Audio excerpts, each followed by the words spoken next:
قوانین در رابطه با اتباع مربوط به سال 1903، یعنی دوره رضاخانه.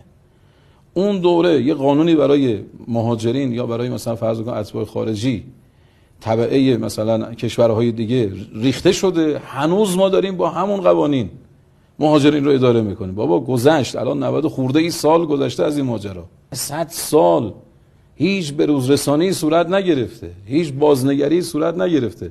مهاجرین دارن با ابلاغیه به اصطلاح مدیریت میشن، یعنی با ابلاغیه و قوانینی که بالاخره در اون سازمان. این فایده نداره. ما باید قوانین رو به روز بکنیم، گواهی نامه بدیم.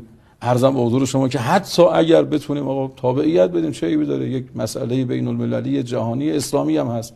شما اگر تو یک کشوری زندگی بکنید، به قوانین اون کشور پایبند باشی، 40 سال گذشته باشه، کشور خودت هم ندیده باشی، تو این اتمسفر نفس کشیده باشی، همه فکر و ذهنت با اینجا یکی شده، هیچ آقا برداشتی از کشور خودت نداری، بعد بخوای این آدمو بکنی به هر اجباری بفرستی کشور خودش، این واقعا سخت نیست. ایران آقا سردمدار تمدن اسلامیه، تمدن نوین اسلامی. خب نیاز به شرکای تمدنی داره.